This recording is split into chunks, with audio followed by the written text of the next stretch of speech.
Coming up in today's episode. I'm laughing from energetic release. It's really releasing. The fact that you just said you're laughing from energetic release made my day. It's so true, you know? You ever laugh because you're just like, oh my god, so much weight is being lifted off? You're like... Yeah. It was really, really good, though.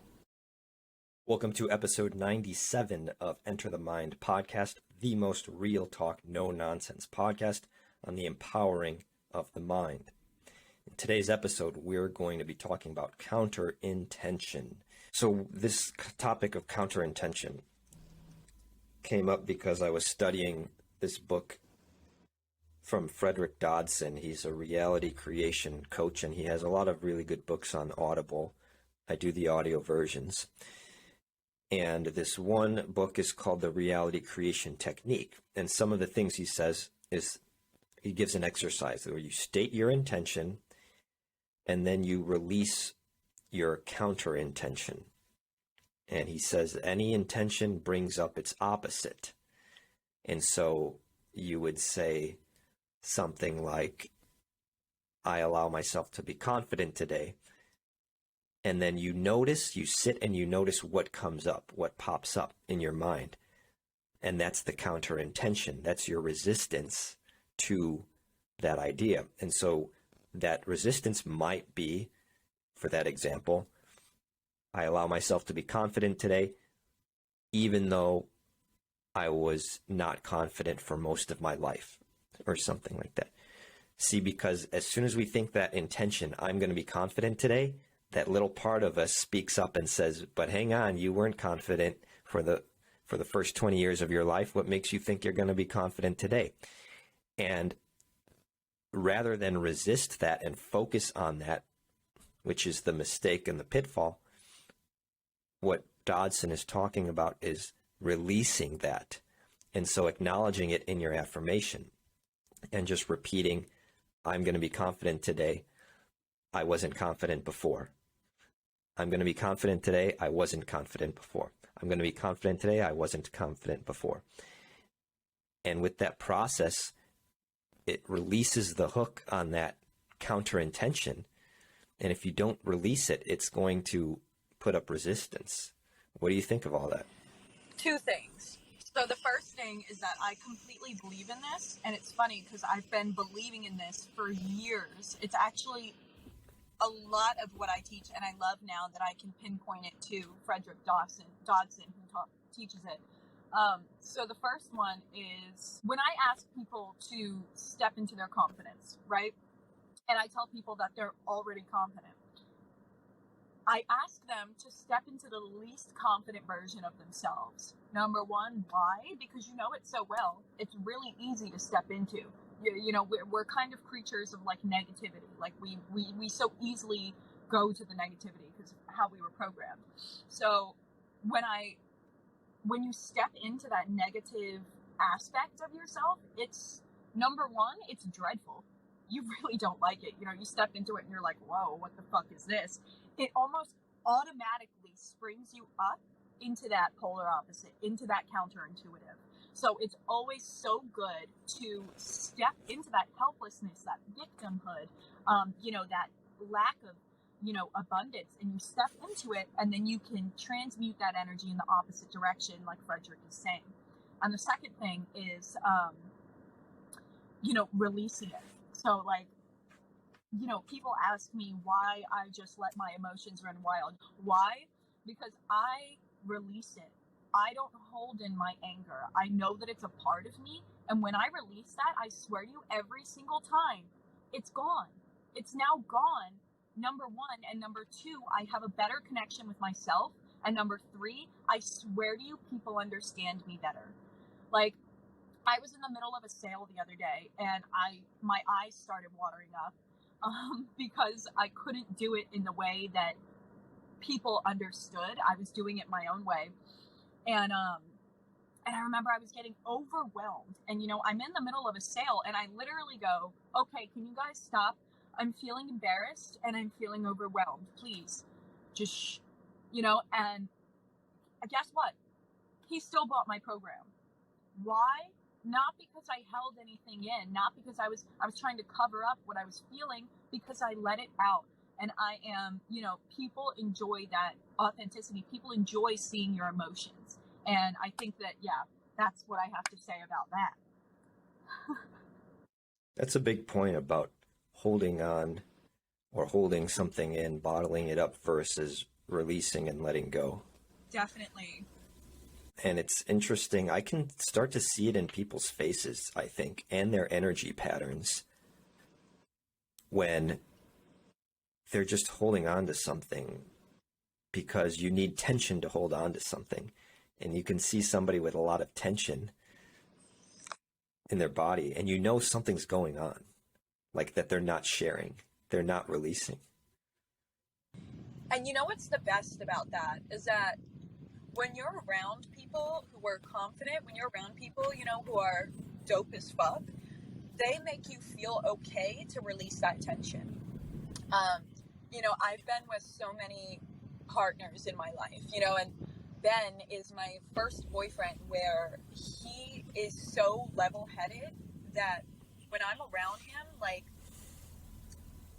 I feel free to release that tension without being judged, and I feel that way around people, at 10X, and I feel that way around people who think really big, people who don't care about the small stuff, because we've been taught to kind of hold in that tension because all of the average thinkers of life make us feel weird for our tension. They make us feel weird for feeling embarrassed or insecure, when really it's human nature, it's life, and let's laugh it off and let's go forward.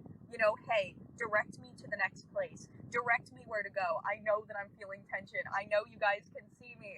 This is so scary, but you guys are so supportive that I feel okay to let it out. And you guys don't make me feel weird about it. I have an example that I think would apply. And one time my friend visited me from Chicago, and we drove down to Southern California.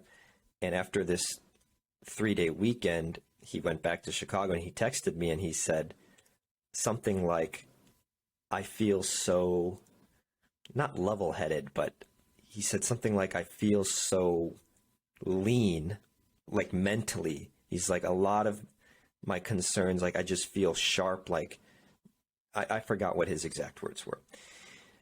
And I totally understood why, because I was totally on my game that weekend when it came to being in the present moment and being on the mind. Example, we're driving back from Southern California to the Bay Area. On the highway, we pass like what looks like this little brush fire on the side of the road. Well, California is very dry, and that's dangerous, right, to have a brush fire because it could spread. I said, all right, well, here's my phone. Can you dial 911 while I'm driving?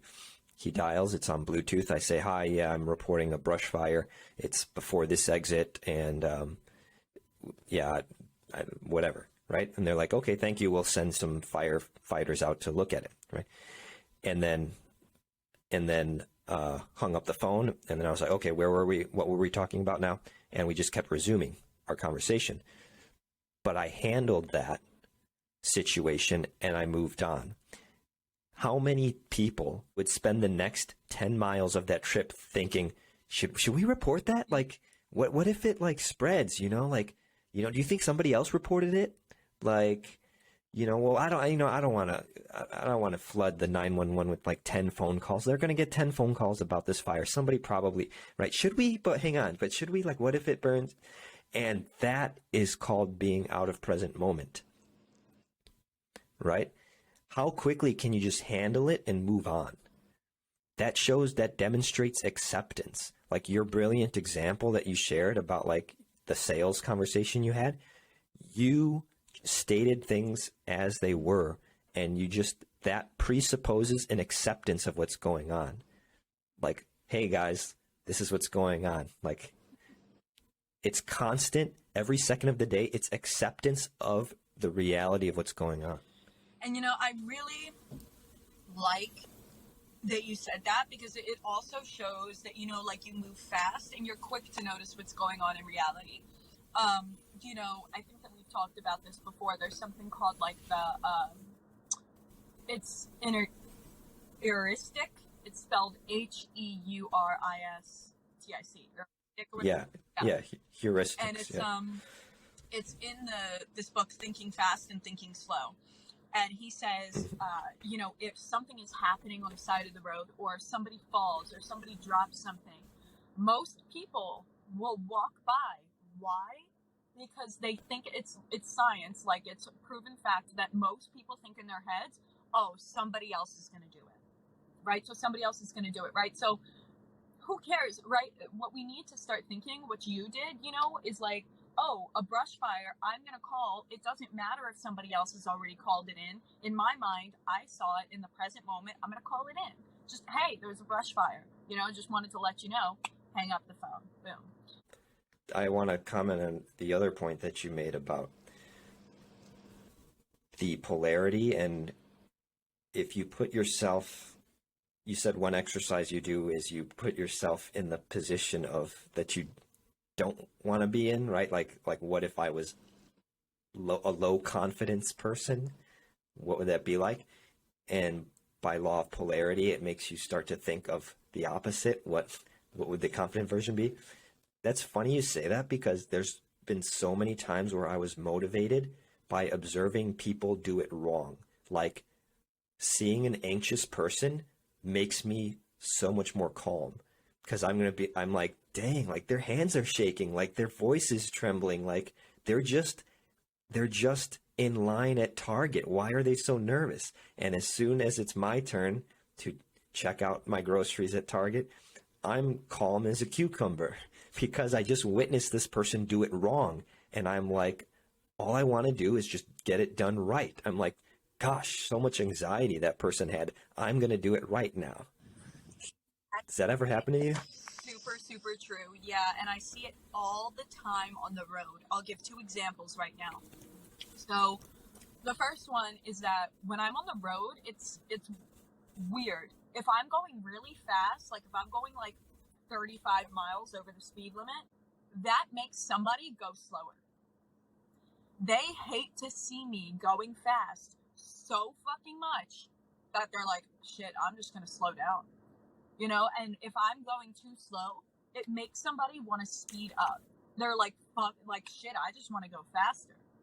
And then, another example is, so I remember I was at the 10X, business boot camp, and I wanted to go into the VIP, cocktail party after hours, but it was only for the people who had made $1 million in their business already.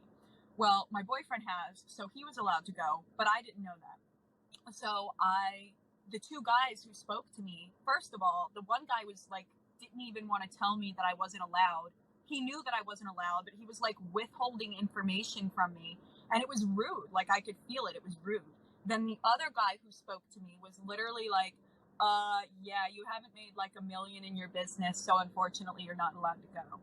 But it was just so rude. Like I'm telling you, it hurt my feelings. And I'm a really good judge of character, So I speak to somebody else and I go, hey, they told me that I wasn't allowed to go to the VIP cocktail party. And he was like, who told you that?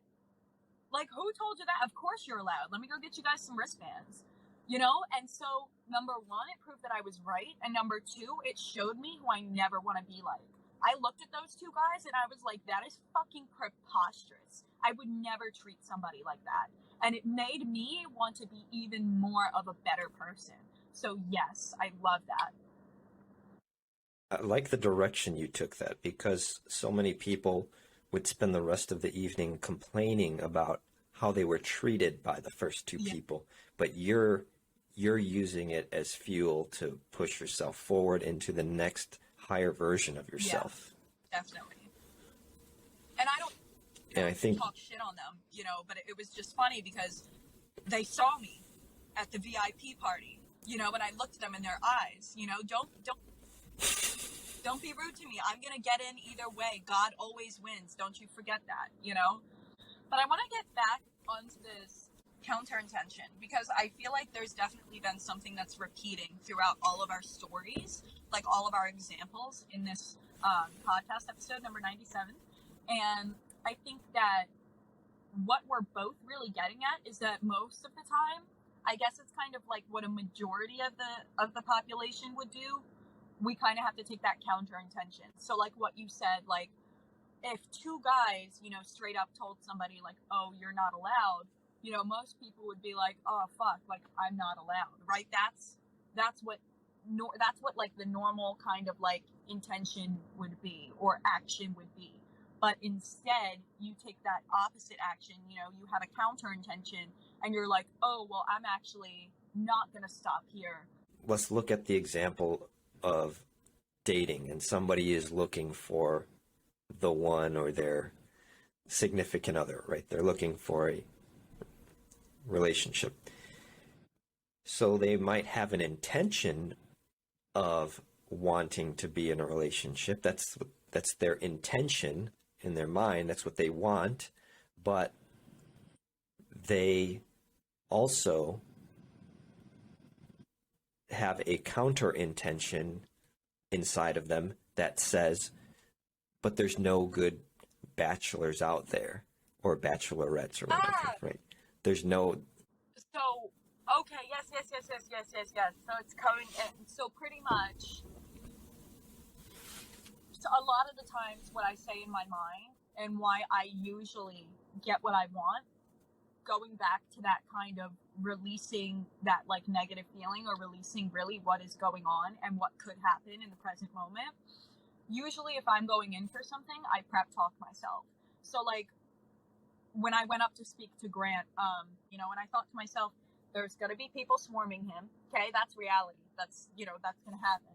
Number two, he might leave directly. I might have focused on him for the past 45 minutes, connecting with him only for him to walk out that door and me not be able to talk to him, right? Number three, I could, talk to him and he could say, I'm very busy. I have no time to talk to you, right? So all of these things go through my mind, and that's the counter intention. That's kind of like the counter thing that's going on in my mind, the kind of other possibility.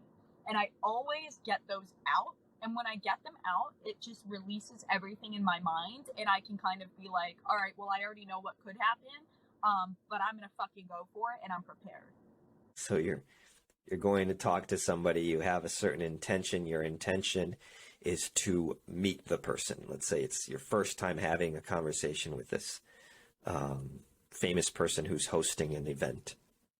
So your intention is to go up and meet them. From your example that you shared, a counter intention would be, but there's going to be so many other people, I'm not going to have enough space to say hello. Yes, that's what I was trying to get at. Like, oh, there's going to be so many people, what I have to say isn't important enough. Things like I think, so the key, of course, is releasing the counter intention, or I guess you could say diffusing it maybe. And I think you diffused it properly by prepping yourself in that example you gave, because there's two ways to react to a counter intention. Is you can be oppressed by it, or you can release and diffuse and address it. Like you addressed it because you're like, okay, I am imagining there's going to be people, a lot of people swarming this guy. How am I going to get to speak to him? Or I'm going to do it. So the example, the way you would state this according to Frederick Dodson's techniques, you would say, I'm going to go talk to Grant Cardone. There's going to be other people trying to talk to him. And so that technique is you do intention and then counter intention so that you can release it. Because what's the opposite? If you just state your intention, oh, I want to talk to Grant. I'm going to talk to Grant. The back of your mind is looping the counter intention, like, but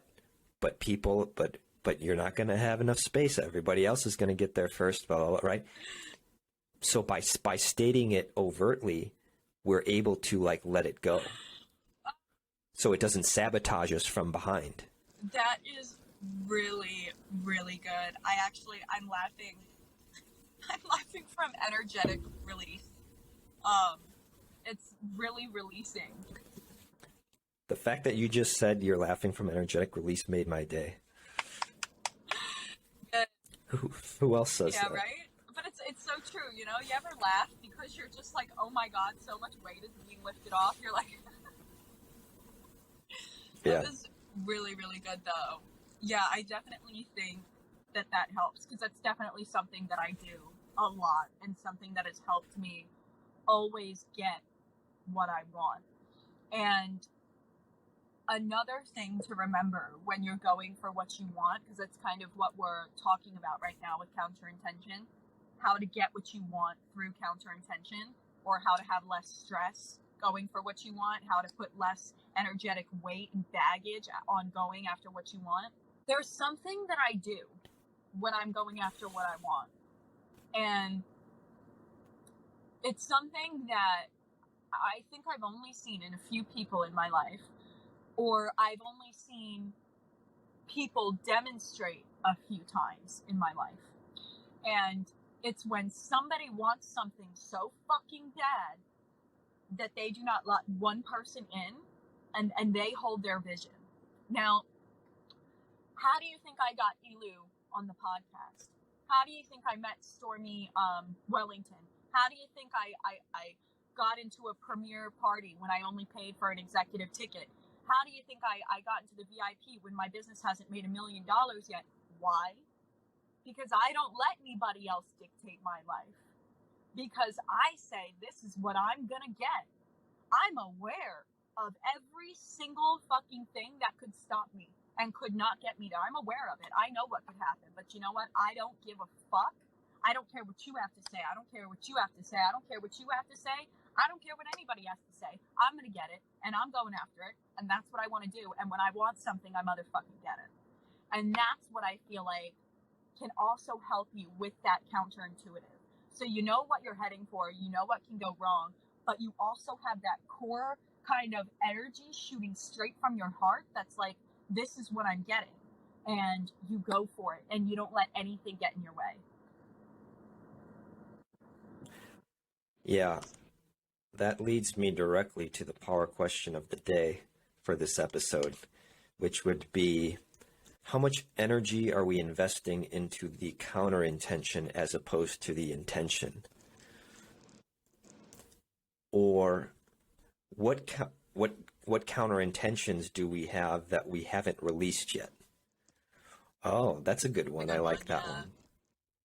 What counterintentions can we release today to free up our energy? From what you were saying, you had a very dominant approach, right? And you're like, I don't care if the obstacle is going to be here, right? But the key part is you're acknowledging the obstacle and you're disarming it. And that's the huge part, because as soon as you disarm it, it no longer sucks your energy out. It no longer siphons your energy. So then you have all that energy to focus on the forward movement. That's what doubt is. That's what doubt and hesitation and fear is.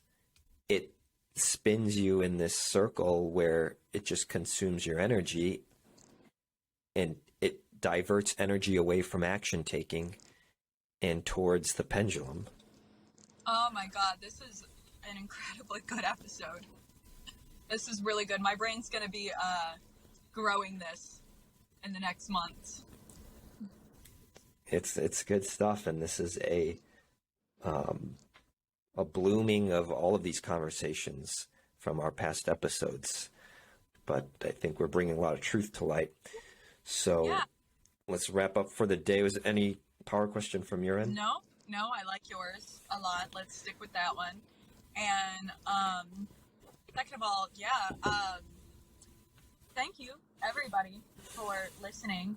We appreciate you so much. We're so excited to see that our numbers are growing and that we're reaching more people. As usual, if there's a topic that you want to hear about, chances are Robert and I would love to dissect it. If you are a very successful person and you feel like you want to be interviewed, you want us to pick your mind and find out what's going on at an energetic level and bring that to the surface, you'd like to be featured, then let us know. We're so excited to have you. Awesome. We'll see everybody in next week's episode. Did you find at least one gold nugget in today's episode?